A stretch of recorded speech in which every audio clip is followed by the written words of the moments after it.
धन गुरु नानक। धन गुरु नानक।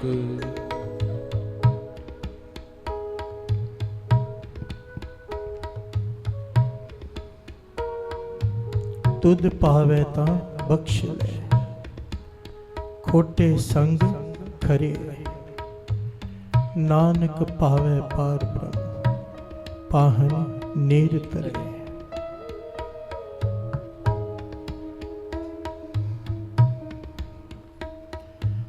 पांचवें गुरु नानक गुरु अर्जन देव जी महाराज विराजमान है।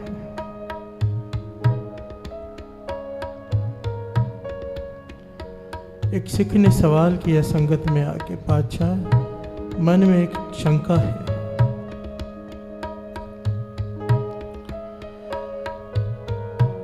मेरे गुरु अर्जन देव जी महाराज कहने लगे, भाई पूछो क्या शंका है। उस सिख ने वो सवाल किया जो कुछ विरले लोग करते हैं, प्यार से बोलिए धन गुरु नानक। धन गुरु नानक। क्या पूछा उस सिख ने?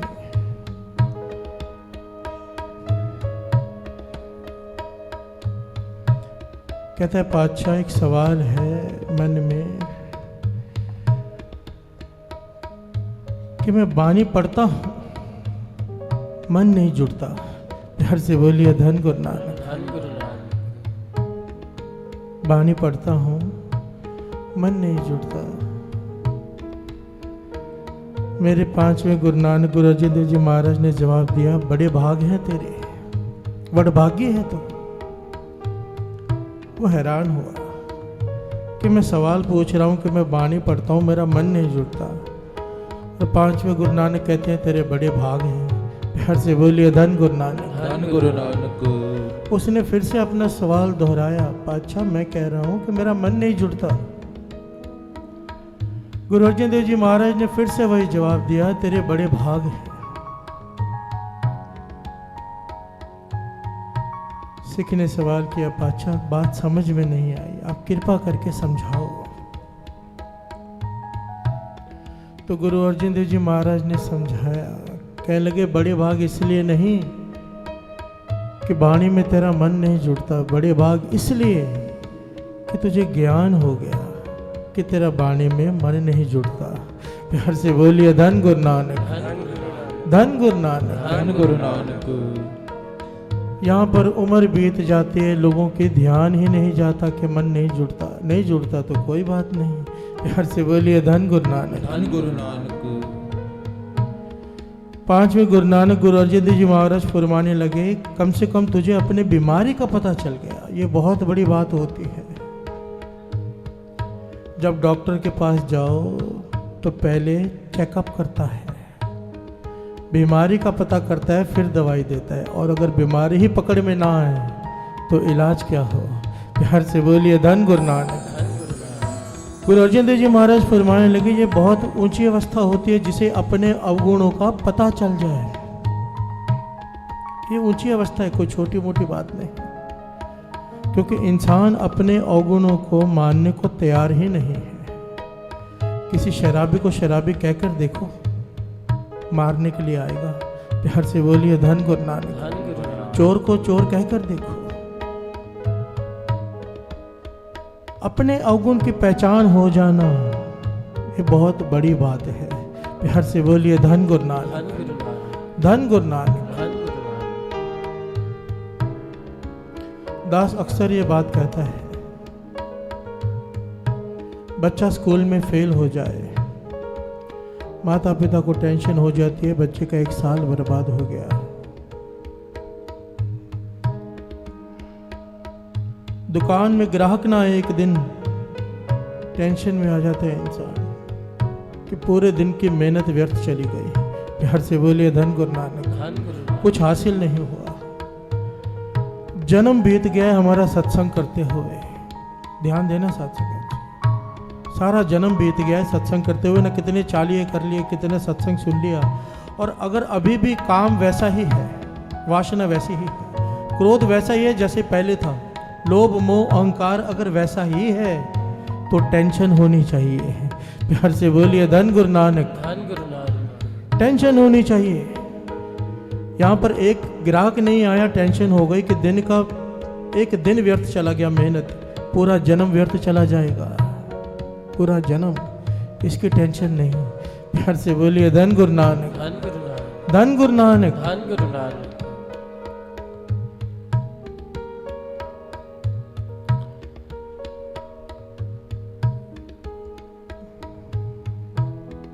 गुरबाणी की पंक्तियां आप श्रवण कर रहे हैं। इस शब्द में जितने भी गुनाह हैं वो गिनाए गए हैं कि ये मेरे अंदर हैं। प्यार से बोलिए धन गुरु नानक, धन गुरु नानक। हे गुरु नानक, ये सारे गुनाह मेरे अंदर हैं। लूण हरामी गुनहगार बेगाना अल्पमत। बेगाना उसे कहा है जो निरंकार से बेगाना हो, जिसने सब कुछ दिया उससे बेगाना। प्यार से बोलिए धन गुरु नानक, धन गुरु नानक। अल्पमत मेरी छोटी मत है। जियो पिंड जिन सुख दिए ताहे न जाने तत्, जिसने सब कुछ दिया हाथ पैर आंख मुंह, उसे ही नहीं जान पाया। प्यार से बोलिए धन गुरु नानक, धन गुरु नानक। पंक्तियों को बड़े ध्यान से सुनना। तुद पावे ता बख्श ले, खोटे संग खरे। हर आदमी के काम करने का एक तरीका होता है, निरंकार का भी तरीका है। प्यार से बोलिए धन गुरु नानक, धन गुरु नानक। वो बख्शता है। बाबा आनंद सिंह जी वचन करते थे, कोई अपने गुनाहों को जान तो ले पहले, फिर उसे मान ले। प्यार से बोलिए धन गुरु नानक, धन गुरु नानक। और जब मानने के बाद निम्रता से उसके आगे ढह पड़े तो वो बख्शता है। उसे बख्शना ही पड़ता है, पर उसका तरीका है, बख्शता कैसे है। तुद पावे ता बख्श ले, खोटे संग खरे। वो हम खोटों को खरों का संग बख्श देता है। प्यार से बोलिए धन गुरु नानक, धन गुरु नानक। डाकू वाल्मीकि को कौन मिला था? नारद जी।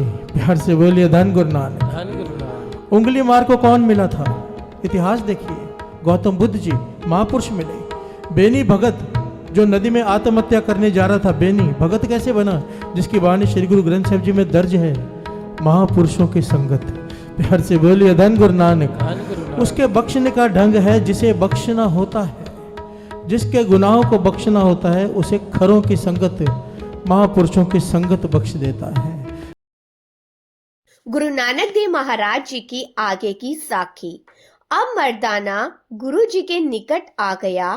गुरु जी ने कहा, हे मर्दाना, ये रबाब फिर तुम्हारे पास देख रहा हूँ। मर्दाने ने बीबी नानकी जी तथा जय राम जी की सारी वार्ता सुनाकर कहा कि उन्होंने मुझे आपके पास लौटा दिया है, मुझे 20 रुपए खर्चे के लिए भी दे दिए हैं, तथा जब तक हम सुल्तानपुर के नजदीक हैं तब तक भोजन देने का वादा भी किया है, तथा दूर जाने पर खर्च देना भी स्वीकार किया है, तथा नानकी जी ने आपके दर्शनों के तीव्र इच्छा प्रकट की है। गुरुजी ने कहा, हे मर्दाना, आखिर तू एक मिरासी ही निकला। आगे जय राम जी को श्री चंद्र का पालन करना पड़ रहा है, अब तुम रुपए ले आए हो। मर्दाने ने कहा, गुरुदेव, मैंने तो मांगे नहीं, उन्होंने स्वयं प्रसन्नता से दिए हैं। गुरु नानक देव जी ने कहा, हे मर्दाना, ये रुपए लौटा आओ, किसी के आश्रित रहना ठीक नहीं है। परमात्मा प्रत्येक का आश्रय है, किसी प्राणी का आश्रय लेना उचित नहीं है। तब मर्दाने ने कहा कि आप भी चलो, क्योंकि बीबी जी आपका दर्शन चाहती है। गुरु नानक देव जी ने कहा कि हम तुम्हारा कहा मानेंगे, क्योंकि हमें आपसे आवश्यक काम है। अब गुरु नानक देव जी और मर्दाना नानकी जी को मिलने उनके घर की ओर चल दिए। तुलसा गोली ने नानक जी को आते देखा, भागकर नानकी जी के निकट आकर कहने लगी, ही नानकी जी, आपके प्यारे भाई जी आ रहे हैं।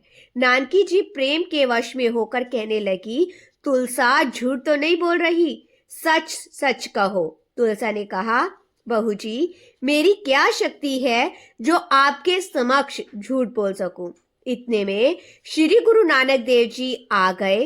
तब नानकी जी भागकर गुरु नानक देव जी के चरणों में गिरने वाली ही थी, तब नानक जी ने थाम लिया और कहा, बहन जी आप मुझे से बड़े हो, जब आप मेरे पैरों में गिरते हो तभी तो मैं आपके पास आना उचित नहीं समझता। बहन जी, मेरा और आपका संबंध द्वापर से चला आ रहा है और इस कलयुग में भी है। तब नानकी जी ने कहा, हे भ्राता जी, आगे जैसे आपकी आज्ञा होगी वैसे ही किया जाएगा।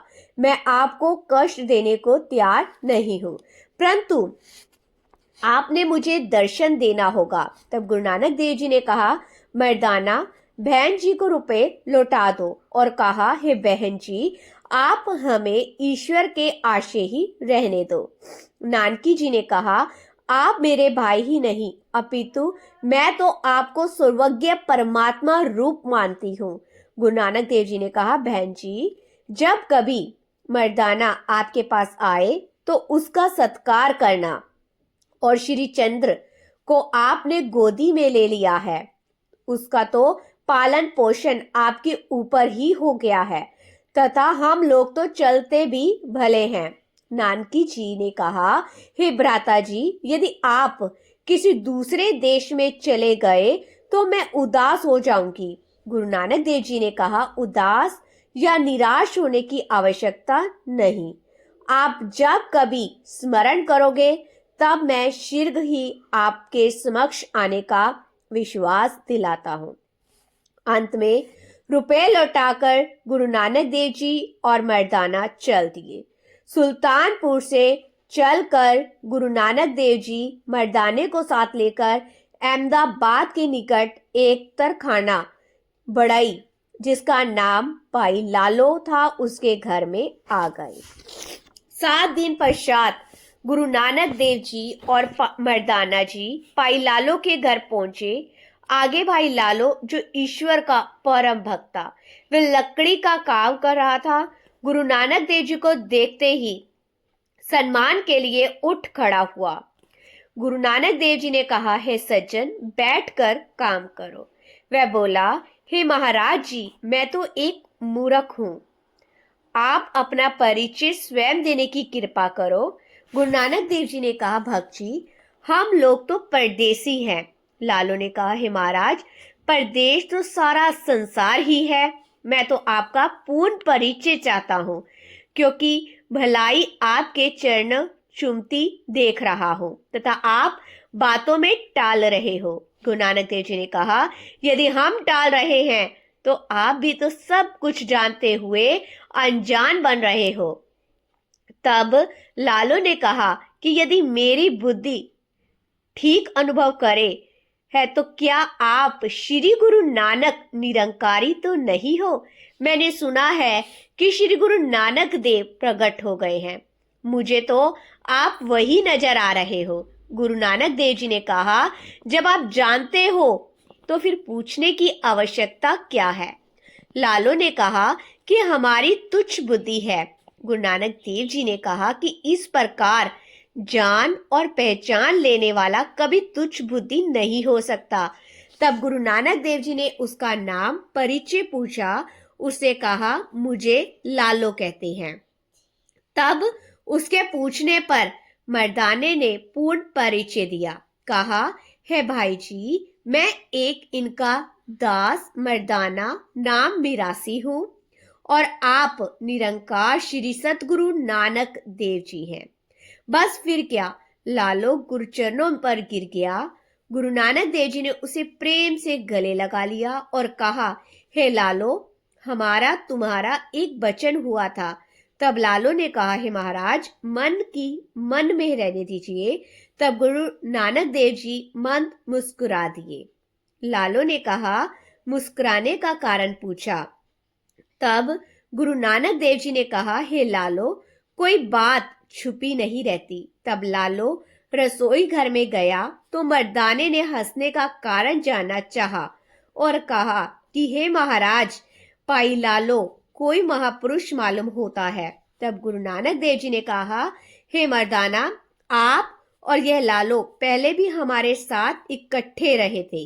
मर्दाने ने शंका की कि हे महाराज, सुनने में आता है कि महापुरुष जन्म धारण ही नहीं करते। गुरु नानक देव जी ने कहा, भाई जो अवतार के भक्त होते हैं उनके हृदय में अवतार के दर्शन की लालसा होती है, जिसमें वह जन्म लेते हैं। जन्म लेने के बिना दर्शनों की इच्छा नहीं होती, और जो निर्गुण के उपासक होते हैं तथा इच्छा रहित होते हैं उनका जन्म नहीं होता। इसलिए प्रत्येक युग में हम तेरे और इसके सगे रहेंगे। मर्दाने ने कहा, महाराज सत्य है। इतने में पाई लालो रोटी तैयार करके आ गया और प्रार्थी हुआ कि महाराज भोजन तैयार है। गुरुजी कहने लगे, हे पाई लालो रोटी यहाँ ही ले आओ। उसने कहा, महाराज आप चौके में बैठकर खाने के अभ्यासी होंगे। तब गुरु नानक देव जी ने कहा, पाई लालो जहां तक पृथ्वी है हमारा चौका वहां तक है। तब लालो रोटी ले आया।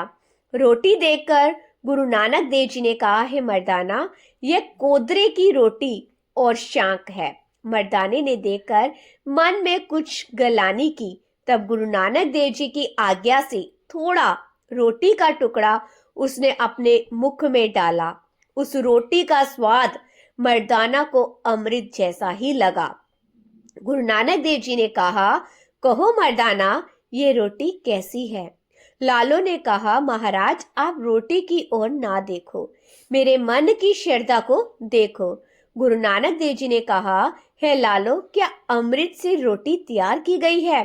तब लालो ने कहा, हे गुरुदेव आज मैं कृत्य हो गया हूँ, आपने मेरी जन्म जन्मांतर की मैल नाश कर दी है।